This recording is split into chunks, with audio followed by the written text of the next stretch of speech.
నమస్తే, welcome to I news. నిన్న మొన్నటి దాకా ఆమె ఓ అనామక యువతి, కానీ నేడు ఓ సెలబ్రిటీ. రాత్రికి రాత్రే దేశవ్యాప్తంగా లక్షలాది మంది అభిమానులను సంపాదించుకున్న స్టన్నింగ్ స్టార్.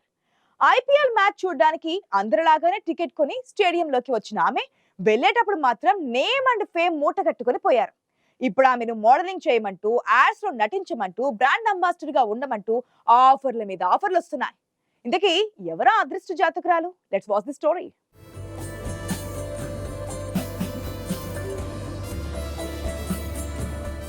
అనామక మనుషులను సూపర్ స్టార్లుగా మార్చే సోషల్ మీడియా సూపర్ పవర్ ఏంటో మరోసారి రుజువైంది.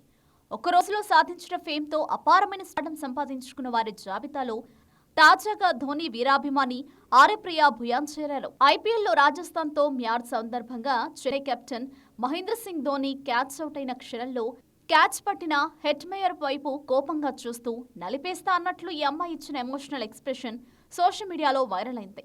కొన్ని క్షణాల పాటే ఉన్న ఈ వీడియో క్లిప్ ఈ అమ్మడి జీవితాన్నే మార్చేసింది. నెటిజన్లో ఆమె వివరాల కోసం తెగ సర్చింగ్ చేయడంతో సోషల్ మీడియా స్టార్గా మారింది.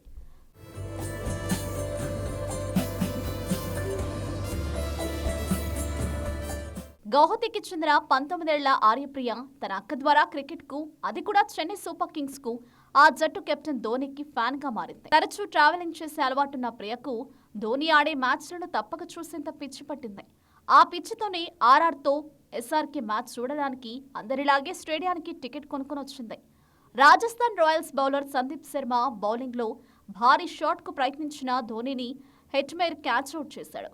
దీంతో కోపం అసహనం పట్టలేకపోయిన ఆర్యప్రియ హెట్మేర్ వంక కోపంగా చూస్తూ పిసికేస్తా అన్నట్లు ఎమోషనల్ ఎక్స్ప్రెషన్ ఇచ్చింది. ఈ ఎక్స్ప్రెషన్ సోషల్ మీడియాలో బాగా వైరల్ అయింది. ఈ అమ్మడు ఎవరు, ఏం చెబుతుంది, ఎక్కడుంటుంది అనే వివరాల కోసం తెగ వెతుకులాట ప్రారంభమైంది. తన ఇన్స్టాగ్రామ్ ఫాలోవర్ల సంఖ్య కేవలం 800 మాత్రమే ఉంటే ఈ మ్యాచ్ తర్వాత ఆ సంఖ్య 4 లక్షలు దాటిందంటే ఎంతటి ఫేమ్ సంపాదించుకుందో అర్థమవుతోంది. కేవలం పేరు రావడమే కాదు, అనేక ఆఫర్లు కూడా ఈ అమ్మడికి వస్తున్నాయి. స్విగ్గీ, ఇన్స్టామార్ట్ అంబాసిడర్గా ఆఫర్ ఇచ్చినట్లు వార్తలు వచ్చాయి. మరికొన్ని కంపెనీలు కూడా మోడలింగ్ కోసం ఆమెను సంప్రదించారు. ప్రస్తుతం గ్రాడ్యుయేషన్ చేస్తున్న ప్రియ ఇంకా ఏ కాంట్రాక్టుకు సంతకం చేయలేదు. కానీ అన్ని అవకాశాలను పరిశీలిస్తుంది. అందరిలాగానే తాను కూడా మ్యాచ్ చూడడానికి వచ్చానని, ధోని అవుట్ కావడంతో అనుకోకుండా ఆ స్పందన వచ్చిందని, ఇది ఇంతగా వైరల్ అవుతుందని అనుకోలేదని ప్రియ చెప్పింది. ప్రస్తుతం తనకొచ్చిన పేరు పట్ల సంతోషం వ్యక్తం చేసిన ప్రియ భవిష్యత్తు ప్రణాళికలను మాత్రం వెల్లడించడం లేదు.